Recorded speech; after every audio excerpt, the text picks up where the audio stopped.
Hello and welcome to Telling Your Asset Management Story. Today we're joined by Stephanie MacKenzie, whose career has taken her through the world of public infrastructure and into leadership roles where strategy, collaboration, and long-term thinking really matter. Stephanie has spent years working in the intersection of planning, facilities, and organizational leadership, helping institutions make better decisions about the places people rely on every day. In this conversation, we'll talk about how she found her way into the field, what she's learned along the way, and why good asset management is ultimately about people just as much as it is about buildings and systems. Hi, Steph. Thanks so much for joining us on this episode of Telling Your Asset Management Story. We're really happy to have you here with us.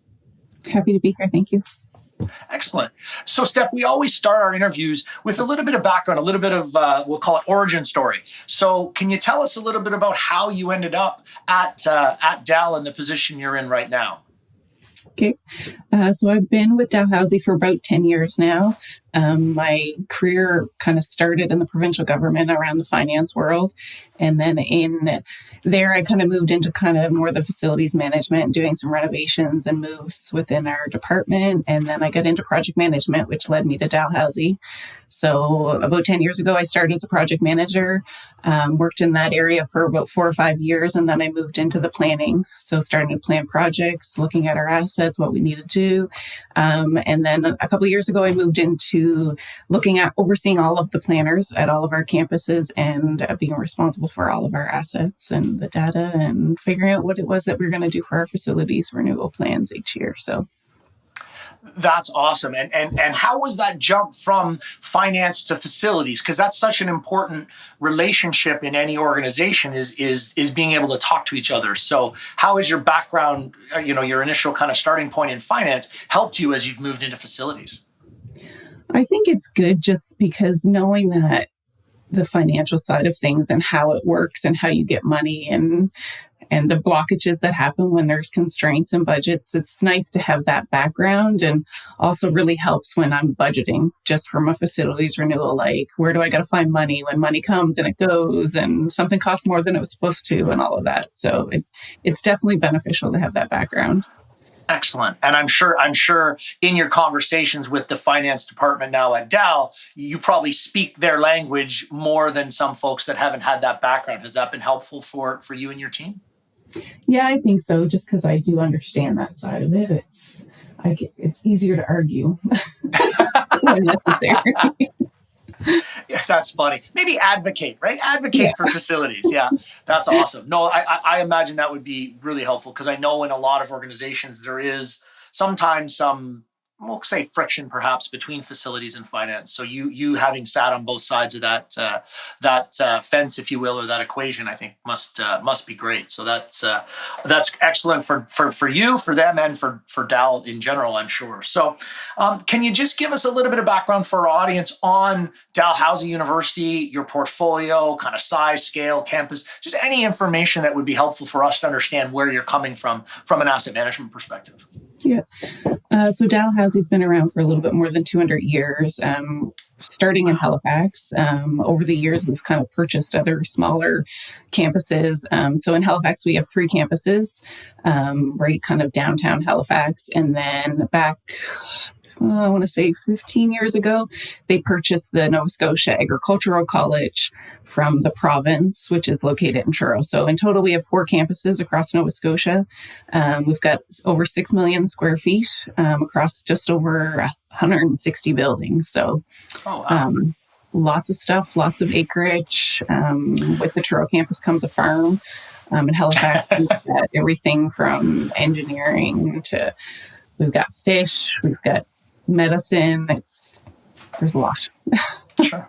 How many of those original buildings from, like you said, the campus is over 200 years old, like how many of those original buildings are still left on campus? I mean, I know it's a very historic campus, but just that must pose some really interesting challenges.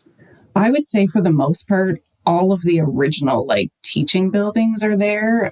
We have probably torn down some smaller buildings to build bigger buildings, but the Forest Building is one of our original buildings built in 1918 or something, a very long time ago. Yeah, or 19, something like that. But yeah, that's a lot. Having those old historic buildings, plus I know you guys have continued to build and grow and expand over the years. It's an interesting dynamic for the portfolio, I'm sure.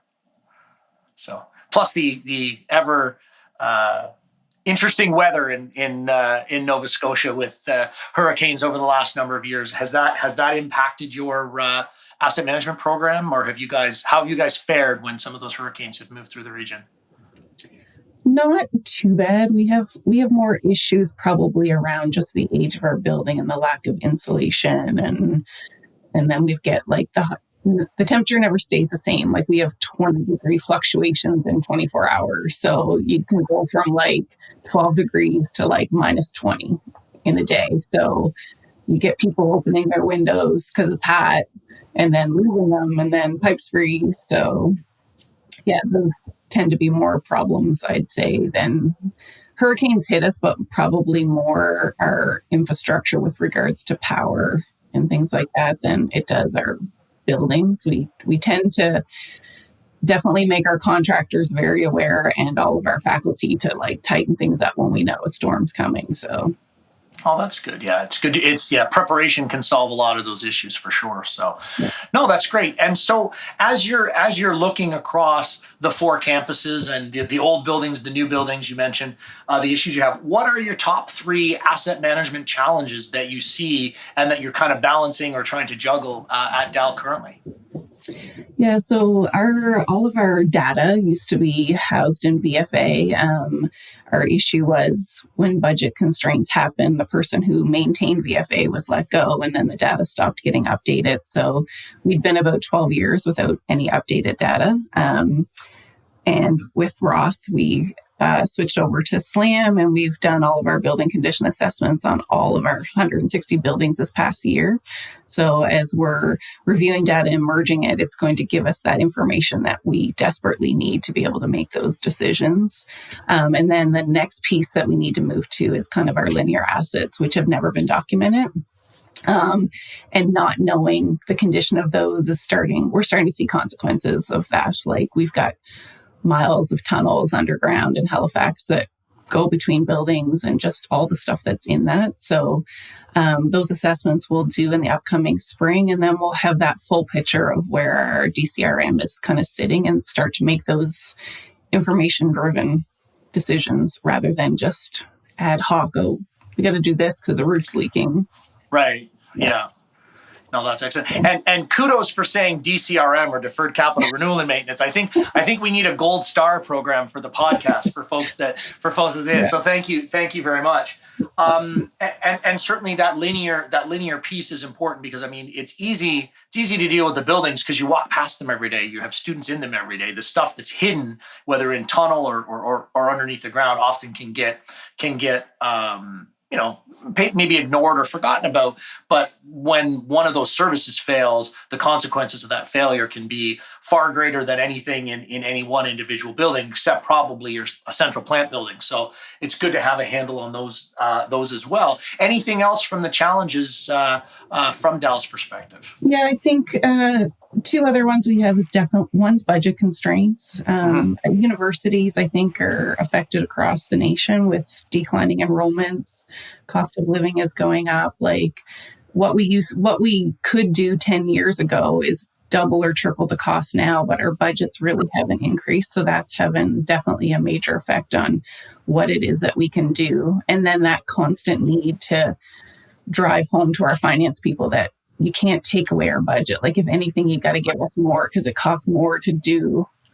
And then for us, I think at Dalhousie, it's just kind of determining those priorities. Like what are we focusing on? I know we're working on a new strategic framework, and what is it that makes Dal different and better than others? How do we get more people to our university? And the more that we focus on that and in getting our enrollments increased, the more that drives what it is that we need to do from an asset perspective with our buildings. Like what areas do we need to focus on? Are there buildings that maybe we don't need to focus on because the program's declining, things like that. So certainly prioritization is critical when you've got more need than money, which is pretty much everybody.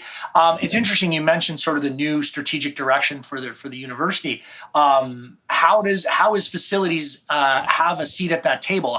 Is it part of the process, or are you just sort of observing and getting the information about what's important to the organization or how that evolves, or are there folks from physical plant facilities that are feeding into that process? Yeah, we met with our president just last week, and she kind of gave us like the draft version of it, and it's kind of very open-ended versus limited in time and focus before. So like we want to focus more on healthy buildings, healthy people, like getting people to our campus. So FM has a big part of all that. Like making a building work well, getting them into classes where they're comfortable and they can learn, and then having outdoor spaces where people can go and relax and get away from the craziness of life at times. Those are big pieces of kind of what we're trying to focus on that feeds into the strategic. So I think like we have a piece, but it's very broad in that it allows each department within Dalhousie to kind of guide their own, where is it that they want to go to feed into this framework. So Oh, that's excellent. And I mean, it's good to be broad, because then everybody can kind of find their own way to help further the goals and further the objectives. But I mean, it's actually, I think it's really, really interesting that, as you said, you met with the president. So you're having the ability to kind of get a preview or to provide some input into it. Because oftentimes, unfortunately, in a lot of places, facilities are kind of after the fact, right? They're not really thought of as part of the strategy or a way to enable the strategy or meet the strategy. So it's great that your leadership at Dalhousie has brought you guys into that review process and to see it and provide comment on it, because it's again, the environment, the place, that's half of what attracts people to a university, right? The feel, the vibe on campus, and that is facilities, open space, all those sorts of things. So that's great that you've had input or had the opportunity to input into that process. Just one other question: you mentioned enrollment. How impactful were some of the changes to the international student requirements in Canada? Were you relatively insulated from that, or is that had a huge impact? Because I know from institution to institution, it's from, oh my gosh, it was multiple tens of percentages to not really that big a deal. So what was it like at Dal? I don't have exact figures, but I know like when COVID started, obviously we lost major amounts of international students, and that doesn't have an effect on just that 1 year. It's the next 3 years past that. So our international student enrollment is definitely way down. Dalhousie has a huge deficit because of it, and we're trying to work our way through that. And Kim has been very open about it. Like we're, I think, 75 million in the hole just due to enrollments. But at the same time, our enrollment is actually up from previous, but it's just more local students. But when they're not paying that same amount, it decreases what your income is and then goes from there. But so enrollment's up, but majorly down on the international side, which is definitely affecting our budgets. Right. Interesting. And then it's kind of it's almost a double whammy, right? Because you've got more students on campus. You've got to manage that larger population with more impact on the facilities. But yeah, because of the tuition difference, it's probably a little tighter. And is it across the board? Is it capital and maintenance that has been under pressure, or one more than the other, step? I will say that the budget that I look after for facilities renewal hasn't been affected. We've been fortunate that we haven't had it taken away. But like I said, we're doing more, it's costing more with the same amount. And there was plans to have a constant increase in that budget. But since COVID, that hasn't happened. So it's kind of stagnant. So, operations always has difficulty doing what they need to do within the budget they do it in. So oftentimes we pitch in from facilities renewal to cover things that are above their budget. So I think the pressures are there on both ends, but much more probably from them on a daily operations than it is on us. Right. From a renewal perspective. Well, and it's good that within the organization you have the ability to kind of help them out a little bit. Sometimes there's a very big barrier between the two, and you can't maybe move that money around within an organization. So it's good that if there's an emergency over here, that you're able to shift some of that shift some of that funding around to deal with it. But well, hopefully, with continued enrollment and things like that, at a minimum, you're able to keep protecting that budget, but hopefully get back to those annual increases at some point in the not too distant future. So, mentioning the future, how do you see at Dal? How do you see facility and asset management? Not necessarily even just specifically at Dal, but how do you see the industry or the needs of just facility infrastructure asset management on a higher ed campus? How do you see that evolving over the next 5 to 10 years? I think one of the bigger things is kind of new technology. I talk about my team with this just because, like with the drones and the IR cameras and building automation systems with all these sensors that notify you anytime anything goes wrong, like those are huge in preventing those big losses, because we've had some very large ones with Dal and insurance over the years. So I think having that information that can feed into the data that we have from our building condition assessments just helps us like try and be a little bit more proactive rather than reactive. I think that's one of the big things coming, where technology is advancing far beyond what any of us are mostly even aware of. And then someone presents something, it's like, wow, you can do that. Yeah. So I think that's awesome. Definitely one big thing for sure. Okay. Awesome. Any other predictions for the future of facility asset management? I think for us, we're thinking of like kind of the integration of everything. So we're at the point where our condition assessments have been done. We're going to have that data, but now we have to maintain it, but also we need to look at from a preventative maintenance side, like what do we need to do to extend that life expectancy of our assets, because they're failing way sooner than what they're supposed to, which is a big problem. So we're trying to, we're switching to all new software for FM as well. At the same time, we're supposed to go live with that in April. So all of that information is updated. And now we need to kind of pull our operations people together with our planning people for them to kind of update that data, get them to buy in, have access to it, so that whenever they see something, they can document it within the asset. That lets planners know that this is becoming a problem. We need to maybe assess it or address it sooner. And then there's also that kind of performance of our buildings. So we're working a lot with our sustainability people and like looking at why is this building using so much energy? Like what can we do to make it operate better? Because if we can operate it better, it costs less for operations. It decreases what costs them. And then with any luck, it's less that we're having to do from a renewal. So I think just that integration of getting everyone talking to each other instead of working in our silos, I think is my goal. Yeah. Got to get everybody to close those windows that they leave open when the temperature drops 20. That'll probably take care of at least a percentage of your energy and consumption issues. But no, that's really interesting because it's I think the idea, and you've kind of walked through the evolution from planning excellence, capital planning excellence, through operational excellence on the preventive maintenance side, and the performance excellence. So it very much lines up with that integrated approach, and I think that's really interesting to hear, because as you say, kind of breaking down silos and sharing ideas and making better decisions and using preventative maintenance to extend the life of elements so that you don't need as much capital money so you can redirect it to other things. That's really where things start. Like that's sort of the compound interest, if you will, right? Like if you look at it that way, of the investment that you need to make. And again, in any limited funding environment, it takes time for the compound, the compounding takes a little bit of time, but once you get it going, that momentum can really have a huge difference. So it's great that you're looking to that, that integrated state to try to address things over time. And the fact that as an organization, you've got that long-term view, I think is excellent, because sometimes everybody's just worried about next year's budget and next year's needs and all the rest of it. But that integrated look is an iterative process. So that's excellent. So Steph, one last question for you.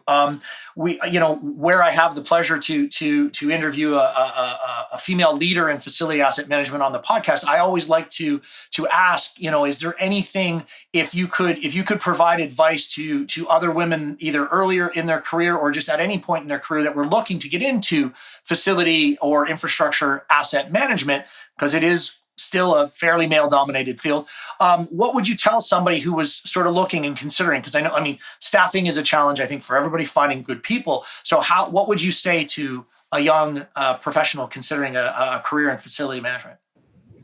I mean, don't be afraid or intimidated. I've in 10 years in this job, and I've been one or two females sitting at a table with men the majority of the time. It's never bothered me. I've always felt respected by my peers. So I think that intimidation at first was just like, ugh. But then I think as a project manager, I probably surprised a lot of people that I was more outspoken than what they expected. But it also gained respect from people. So I think that part's good. But I also think there's so many opportunities for females today. Most organizations are trying to increase like the people that are working in those minorities, right? So the opportunities are there and you just kind of have to go for it. And I don't know. Don't be quiet.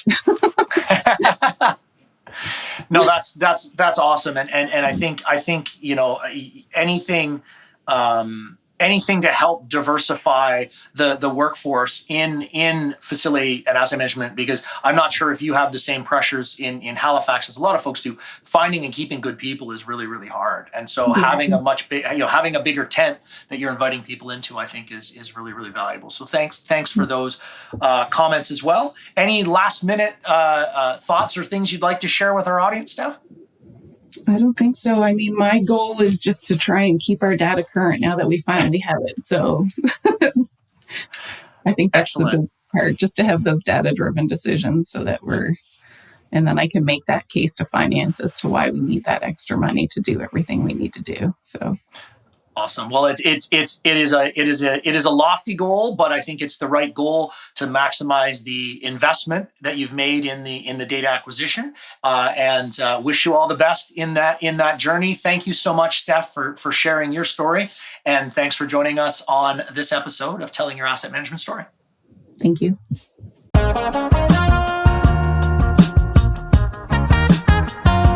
Stephanie, thanks so much for sharing your story with us. What stands out is how much thoughtful planning and collaboration go into making infrastructure decisions that most people never see. From strategy to implementation, your experience really highlights how asset management works best when people, data, and long-term thinking come together. Thanks again for joining us on Telling Your Asset Management Story.